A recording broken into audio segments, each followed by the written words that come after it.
Hello, hello. This is Knitting Lounge episode 5, I believe. And if you are just stumbling on my channel, my name is Sweater Freak. Actually, my name is Jenny. I go by Sweater Freak on Ravelry here on YouTube and Instagram. And I'm a knitwear designer that writes knitting patterns for hand knitting. That's a mouthful. Anyway, so in this channel, I only talk about knitting. I'm a one craftual crafter. I sometimes dabble in crochet, but not very often. And I mostly knit. I don't sew, I don't spin, I don't do anything else. I knit and I design knitting patterns. And this is my little channel when we talk about what I'm up to. Sometimes I answer questions, so on and so forth. We talk about life sometimes, but not very much. And mostly just about knitting. So there you go. So what are we going to talk about today? I have a few things for you today, a couple questions. I have some Temu finds that I wanted to review a little bit more because we all like tools, or I like tools. I'm kind of like a knitting tool addict. I just ordered a bunch of new needles from Germany to try out, and I don't know about you, but I'm always in search of that perfect needle or that perfect tool or what have you. And yeah, that's pretty much it. So let's dive into it. So I had a couple of questions which I actually memorized. Somebody was asking me a while back whether I like any of the traditional knitting, like Fair Isle or Scottish or anything else, that Latvian mittens or whatever. I would say that my favorite traditional knitting garment is probably like a Scottish Fair Isle sweater or a Lopi sweater. I know they're two different things, so let's classify them in two different categories, but basically a top-down circular yoke. Actually, it doesn't have to be top-down. They're traditionally knit bottom-up, but I find that especially like Mary Wallen stuff, like her use of color, it looks very classic and it looks store-bought. So in my knitwear, I try to kind of strive towards something that's looks like store-bought. Like, I don't want to be asked, did you make that? I want to be asked, where did you buy that, right? So that's kind of what I'm getting at. I haven't really dabbled my hand in these multicolored sweaters, mostly because I consider myself a little bit color challenged. And if you look at any of my patterns, I try to stick within two colors, and I love black and white or cream and blue or something like that. And I tend to not really dabble into, more than two colors. So but I that's what I like. I like going, online and browsing through these sweaters. They're just beautiful, organzas or whatever they are. Like they're so traditional, and for me, they never go out of style. Yeah. So, and then let me know what you like. Like, is there any specific garment type you like out of the traditional knitwear, or do you just like contemporary patterns more? Because contemporary patterns are totally different. They're not really, emphasizing anything specific. There's just a lot of different patterns that for classic sweaters, they could be something you bought, it could be something you knit. Anyway, do let me know. I mean, it's a really interesting question, because a lot of knitters these days, they just knit things that are for everyday use, and I haven't really seen a lot of people that knit, very specific historical looking garments. I mean, I don't know, it depends on your lifestyle and what you wear every day. Then I guess a lot of us knit things to wear, and you have to stay within a certain criteria or a certain look that you would wear, for the lack of a better word. Anyway, speaking of wearing, I forgot to let you know what I'm wearing. I'm wearing my everyday shawl, which is a pattern from about 9 years ago. It's on Ravelry. It's a large one, and it's actually huge. I was gonna gift it, but then when I'm sitting downstairs here and I'm cold, I just kind of wrap myself in it, and it's just so warm. It's made from heavy lace weight, self-repeating wool, which is from Europe, and it's called Dundaga, and it's big. Like it's big. So I'm a huge fan of these long repeat wools, but I really prefer traditional wools as opposed to superwash. So I tend to, you know, I get a lot of them from Europe, and they have all these different colors. You can just fall into that abyss, and I did, which is why I'm destashing a lot of yarn. And over the years, my preferences have changed quite a bit. And on my right here, I won't show you, I have 3 boxes of yarn that is ready to be sold. And yeah, so that's what I've been up to. I've been up to kind of refreshing. My next project is this bookcase behind me. Needs to be, you know, cleaned up, resorted. Maybe some of it needs to go. Maybe some of it needs to stay. I don't know. I like cleaning things out every so often because I feel like it's kind of like a renewal thing, and I do this all year round. I do it all the time. I find that for me, I have to be in a space that's organized, and I need to know where things are in order for me to, you know, be creative. Yeah, so the second question I got was about if there's anything I don't knit, if there's any specific type of garment or accessory I don't knit. And the answer is absolutely yes. I do not knit socks. Some of you may have noticed it. I have knit 2 pairs of socks in my life. One was from my mom and one was from my son when he was really young. And I just find that, how do I put this mildly? Like, for me, socks are kind of like underwear, like nobody should see them. And I tend to be really basic and kind of like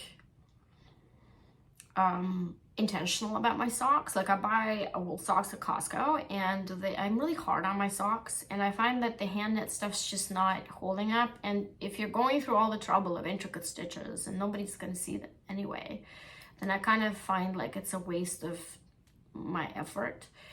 Yeah, it's not my thing.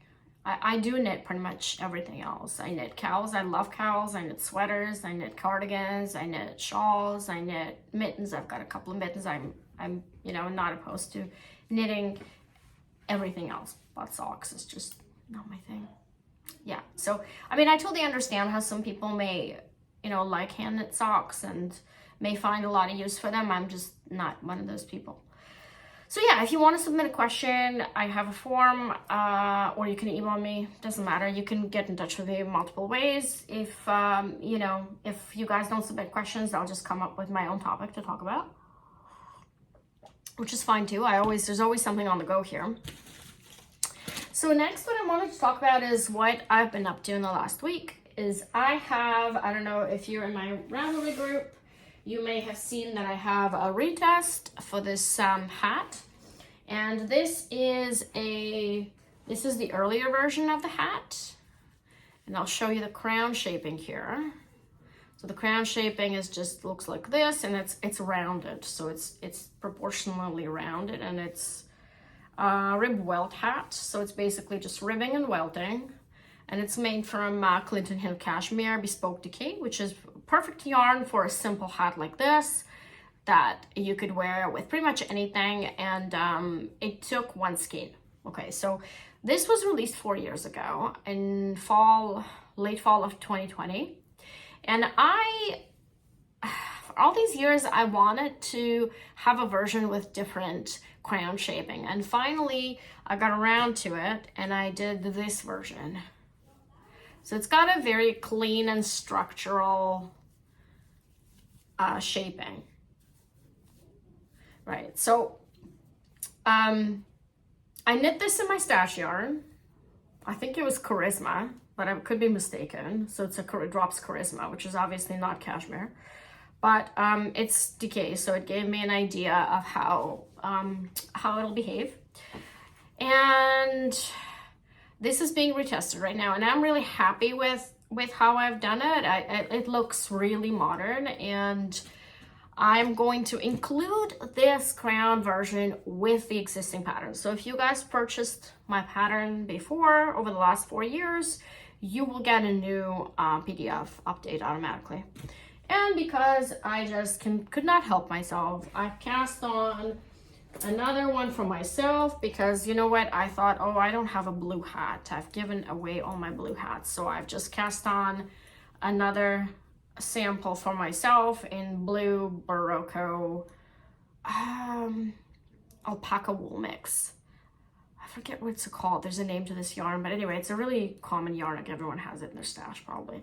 Anyway, it's a nice heathered blue color, and I just love it. I think with the alpaca mix, it's going to also block out. Many people ask me this, but I put a little bit of a short row at the beginning of the pattern because welting tends to pull in, and in order to compensate for that, I put a couple of rows of short rows. But then when you block it, especially if you have alpaca or cashmere, the fabric will spread more and it will look like this. So there's just no, it's completely flat.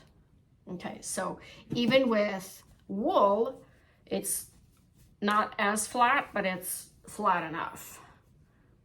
So yeah, and then of course, because again, I couldn't help myself, I know, I cast on another version in this merino yarn. Now, I have been destashing, and I have given myself permission to purchase a couple of yarns. And the way I go about it now is I've stopped, we'll talk about this after, because it's kind of an interesting topic, and I actually would love to hear your feedback about it, what you think about the trends and colors and all that. I've given myself mental permission to purchase a little bit of yarn, and my favorite shops now are in Europe, and I just buy Italian yarn on cones, and you can tell them how much you want, and they will, you know, they'll just put it on a cone for you. So I bought 100 grams. I think it's 200 meters or something like that. I'll have leftover, but anyway, I just couldn't leave this color, and I might have a hat in this color, but I just wanted to have like a simple hat in this bright fuchsia or whatever. Like it's a nice color. I may end up going and getting enough for a sweater, but I don't know.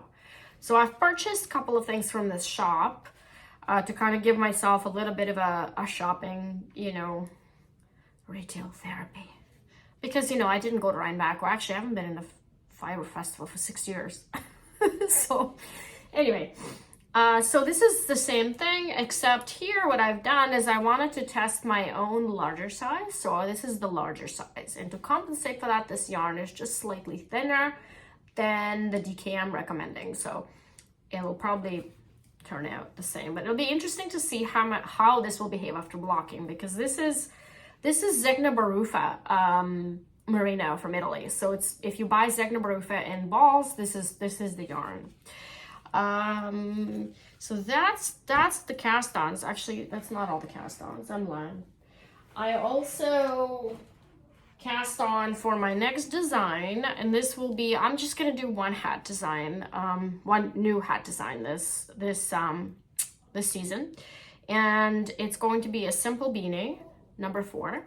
And so I've cast on for this. This looks really small, but of course it's a rib, so it'll be, you know, it won't be as small. And I found this as I was going through my yarn. I found this Avalanche skein in color, I don't know, I think it was one of a kind, but it was really close to Joshua Tree, and that's why I bought it, because I just love this kind of green. And I decided, oh, okay, well, you know what, I'm not selling single skeins, so I might as well just knit a hat. Now, this is something I kind of wanted to talk about as far as the yarn trends go. These are all my, I think these are all my cast-ons. Oh, no, I've got something else to show you. Hold that thought. I also cast on for a project, a selfish project for myself, my Welt Scarf. You can tell I'm in that pink phase. Some of my testers actually did a 2-color version. And I thought, oh, I got this yarn that I have 1 skein of each, which is sport weight yarn. I'd love to have a 2-tone scarf under my parka, right? I really like the idea. At first I wasn't sure how my testers was gonna turn around, but when I saw their finished objects, I was like, oh, I love it. I want one for myself. So I found this yarn in my stash, and what's really good is you look through. I actually would advise you guys looking through your stash. You may find yarn that you didn't know you had, or you may find inspiration you didn't know you had, or, you know, something may jump out at you, or maybe something you wanted to buy will be in your stash. And I've been there. Anyway, that's it. That's all my needles right now. And this weekend, I'm planning to finish some of these up and to start on a rib welt cowl, which will be my next design, and it'll probably be the last design of this year. So I am buried in accessory knits. Anyway, something I wanted to talk about is that the yarn trends, and what I'm seeing a lot of, especially as I was destashing, is that people really are into solid colors now. And a lot of us have a lot of hand dyeds, a lot of speckled, a lot of, you know, variegated yarns in our stash. I don't know how long these are going to be trendy, and trendy is kind of a funny thing because it eventually trickles down to everybody, you know, and I kind of credit the Scandinavian designers with the trend of going with solid colors, because solid colors give you kind of like the best classic knits, you know, 1-color mono sweater that with the right finishing could look like you bought it. So variegated yarn immediately screams, I knit that. And a lot of people in Europe, I guess, don't want that effect. Yeah, let me know what you think. Let me know if what you like to knit with. Let me know if you like variegated, if you like tonal, if you like speckled still, or are you gradually turning away from that. I'd love to know, because in my stash I've actually destashed a lot of hand-dyed yarns because they're superwash, and I prefer real wool with you know, I do like Italian merinos. I find that they just have that perfect balance of wooliness and softness and, you know, color saturation and the quality. But aside from that, I do prefer real wool when it comes to sheep wool.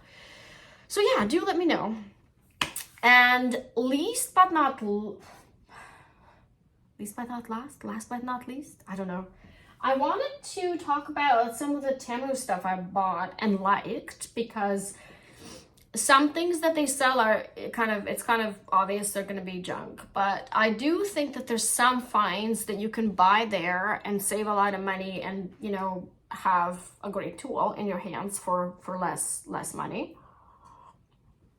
And what I really like, and I bought a bunch of them, I actually bought 3 of them in various colors, like whatever was cheapest, is these Nit Blockers. I got orange ones last, and I'm just gonna compare fast. I wanted to make this as sort of like a medium-sized episode. I didn't want to sit and talk for too long, but I do have the originals. So these are the original Nit Blockers by Knitter's Pride. By the way, Knitter's Pride have merged back with Knit Pro, so they're the same company now. And yeah, so I just remembered. So I thought I'd point that out. If you're looking for Knitter's Pride, you won't find them. They'll find a Knit Pro brand.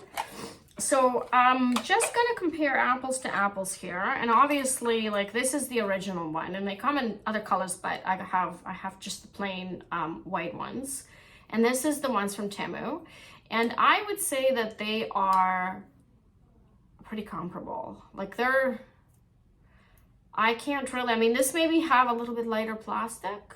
That's about it. And I think for the price, you're actually getting a good deal here. Like, these ones I got for $11 Canadian. And sometimes you can find them for $9.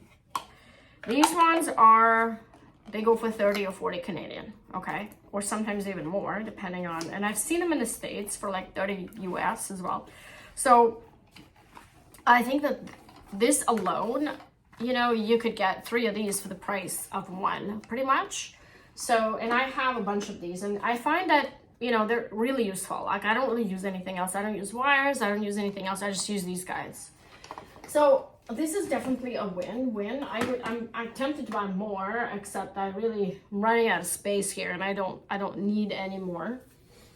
But yeah, and then another find I wanted to also point out, I put this here somewhere on the side, is these markers. They're metal markers. I don't know, they look really familiar to me. They might be a ripoff of one of the you know, one of the other markers, but they're solid metal, and as such they're really good. Like, they're not flimsy, and they come in a pack of, I don't know how many, 50, 30, I don't know, a lot.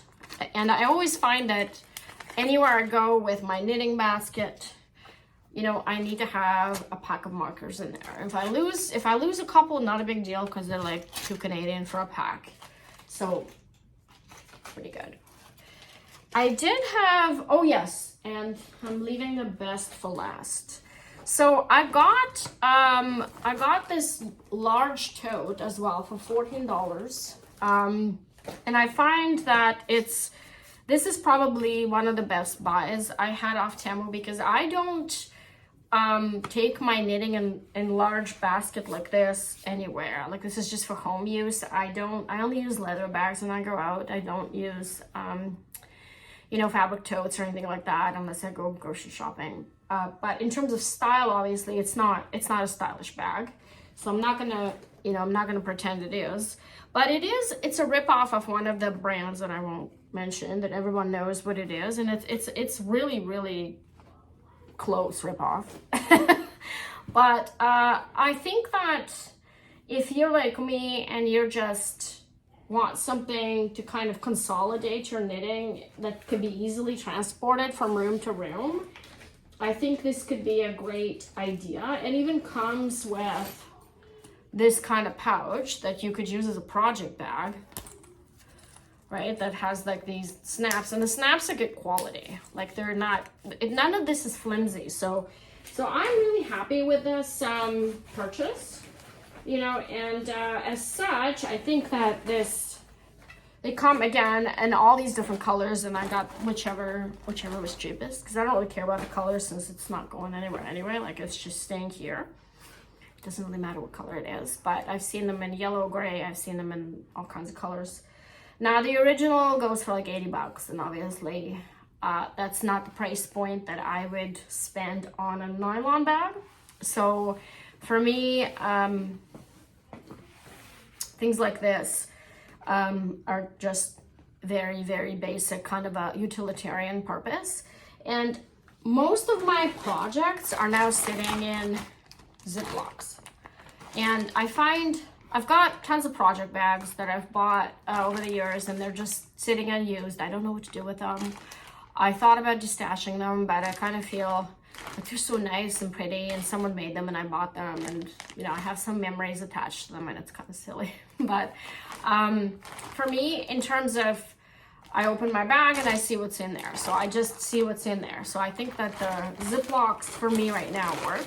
It may change. I may change my mind back and start using project bags again, but for now I'm just, you know, I can see what I'm working on.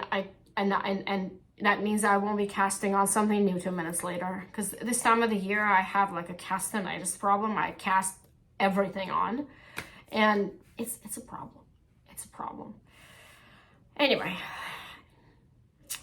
that's about it for now. And we have in my group, I haven't mentioned this, running a no Rhinebeck, no problem mystery knit along. The 4th clue is about to be released on Monday, and next episode I will show you the 2 samples I made. And I'm so excited because this construction, I love this construction I'm using, and I think you're gonna love it too. So yeah, stay tuned. Thanks for joining me today and have a great knitting weekend. Bye.